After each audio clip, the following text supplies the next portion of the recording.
안녕하세요. 가톨릭 출판사 CRM 기획팀 마케터 리디아입니다. 그리스도인인 여러분에게 믿음은 어떤 의미인가요? 가톨릭 신자인 우리는 한 분이신 주님을 믿는다고 고백합니다. 하지만 정작 믿음에 대한 질문에는 쉽게 답하지 못하는 경우가 많은데요. 여기 평생을 믿음에 대해 질문하고 고민하고 이를 글로 옮겼던 작가가 있습니다. 오늘 10분 북리뷰는 헤르만 헤세와 그의 믿음에 대한 생각이 담긴 저서 나의 믿음을 만나보려고 합니다.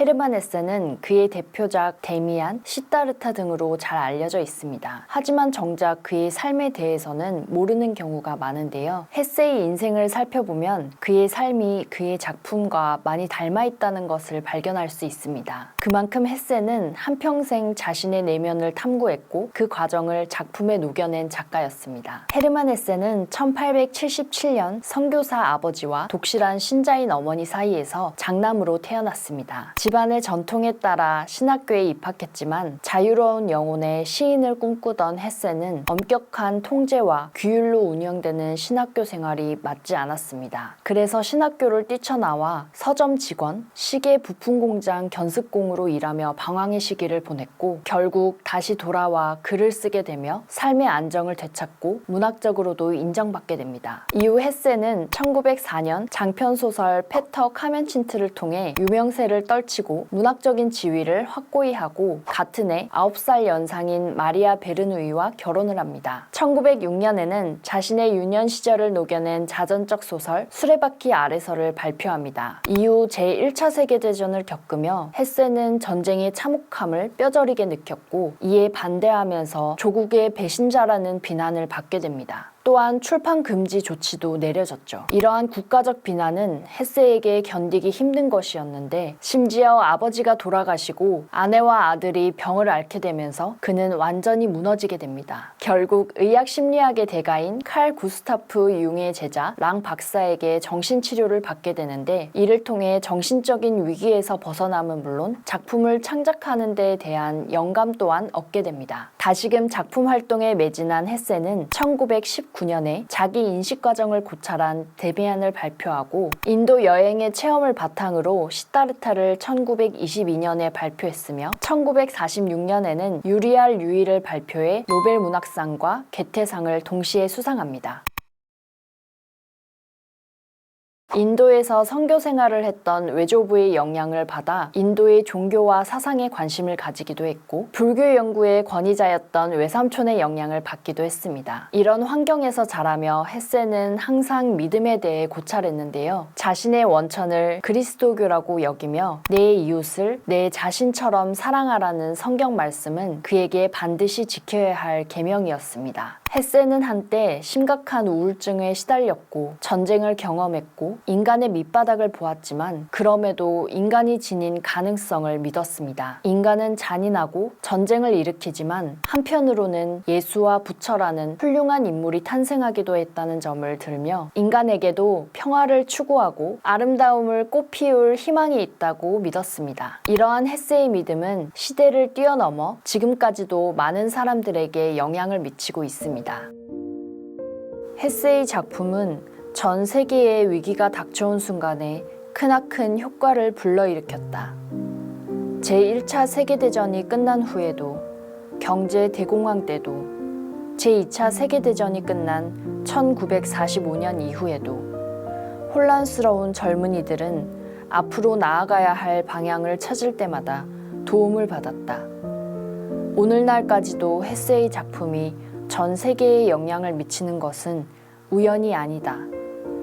머나먼 미래에 헤세의 시를 어떻게 해석하든 헤세의 도덕적인 태도와 그의 작품에 담긴 정치적, 종교적 고찰은 그와 반대되는 생각을 가진 사람들도 존중할 수밖에 없을 것이다. 오늘 우리가 만나볼 나의 믿음이야말로 그가 가진 이웃에 대한 사랑과 믿음에 대한 생각을 제대로 만나볼 수 있는 책입니다. 이 책은 잡지에 실렸거나 지금까지 어디에도 발표되지 않았던 미공개 원고를 모은 것으로 믿음이라는 주제로 쓴 글을 모아 엮은 것입니다. 크게 3장으로 구성된 이 책은 1920년대 글과 극동 지역에 대한 탐구를 담은 제1장, 햇세가 집중적으로 믿음에 대해 탐구한 글을 담은 2장, 그리고 1910년부터 1961년까지 쓴 편지와 다양한 글들이 담겨 있는 3장으로 구성되어 있습니다. 1장은 영혼과 일치에 대한 글이 담겨 있고 세계관에 대한 사색과 불교와 힌두교와 더불어 고대 사상가인 공자와 노자에 대한 짧은 글들이 이어집니다. 특히 영혼과 일치에 대한 글은 햇세가 이에 대해 얼마나 중요하게 생각하는지를 잘 보여줍니다. 또한 세계관에 관한 글은 햇세가 살아가던 시대가 다양한 종교와 사상이 충돌하며 격변하던 시대였음을 잘 보여줍니다. 그는 인간에게 주어진 특별한 역할이 내면, 즉 영혼을 드러내는 일이라고 생각했습니다. 아마도 인간을 진정으로 인간답게 만들어주는 것이 영혼이라고 생각했던 것 아닐까 싶은데요. 책에는 평범한 사람들이 영혼을 순수하게 드러내는 것에 서툰 것을 안타까워하는 글도 실려 있습니다. 오 겁먹은 영혼들이여, 단 한 번이라도 내면을 드러낼 수 없는가? 구원이라는 경험에서, 신부와 맺는 유대에서, 믿음을 유지하기 위한 투쟁에서, 행동과 희생에서 아름다움과 친절함을 표현할 수 없을까? 폭력적이고 어두워진 마음의 의지에 따라 저지른 성마른 행동으로, 거친 질책으로, 범죄로, 잔악한 행위로 조급함과 절망을 표현하는 걸까? 나를 포함한 모두는 어떻게 영혼을 드러낼 수 있을까? 어떻게 영혼이 올바른 방향으로 가도록 돕고 행동과 말에 깃들도록 할까? 2장에서는 믿음에 대해 집중적으로 탐구한 글들이 실려 있습니다. 햇세는 그가 다양한 종교로부터 받은 영향을 이야기하고 믿음의 근간이 되는 것들을 언급합니다. 그리고 인간 성숙의 3단계와 인간의 2가지 근본적인 유형에 대해 논하는 단편 신학이 실려 있습니다. 이 부분에서 우리는 햇세의 깊이 있는 내면 탐구를 만나볼 수 있습니다. 마지막으로 그의 믿음에 대한 생각을 정리한 시 자의식과 햇세에 대해 이야기하는 편지들이 나열되어 있습니다. 짧지만 강렬한 시인 자의식에서 햇세에게 그리스도교가 중심적인 위치를 차지하고 있음을 잘 보여줍니다. 그리스도교는 내 삶을 결정하는 구체적이며 단단한 형태였다. 내가 처음 알았던 그리스도교는 경건주의적 개신교였고 그에 관한 체험은 강렬하고 깊었다. 외할아버지와 부모님이 모든 것을 하느님 나라를 위해 결정하고 하느님을 섬기는 데 바쳤기 때문이다. 자신의 삶을 신에게 바치는 봉헌물로 보고 이기적인 충동이 아니라 신에게 헌신하고 봉사하며 살기로 결심한 사람들 곁에서 어릴 때부터 경험하고 얻은 것들은 삶에 강한 영향을 미쳤다.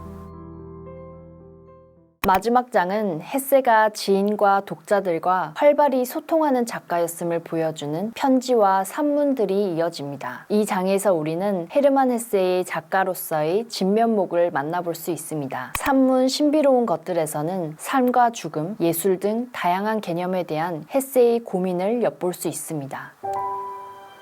저는 평생 종교를 찾고 종교에 헌신하려고 끊임없이 노력했습니다.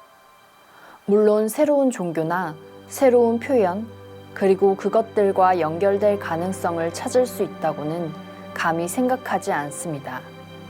그러나 저는 시대와 자신에게 절망했어도 제자리를 지킬 것이고 혼자가 되거나 비웃음을 산다 하더라도 삶과 삶이 주는 의미에 대한 경외심을 절대 버리지 않을 것입니다.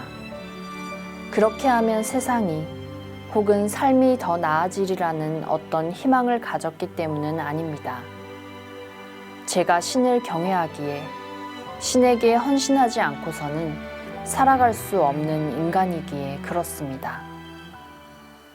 오늘은 헤르만 헤세의 삶과 나의 믿음에 대해 살펴봤습니다. 헤세는 격변의 시대를 살아가면서도 내면의 탐구를 포기하지 않았고 믿음에 대한 그의 생각을 다져나갔습니다. 이 책을 통해 여러분도 각자의 믿음을 돌아보며 주님에 대한 자신의 믿음을 키워나가는 시간이 되시길 바랍니다. 저는 다음 시간에 또 다른 좋은 책으로 찾아오겠습니다.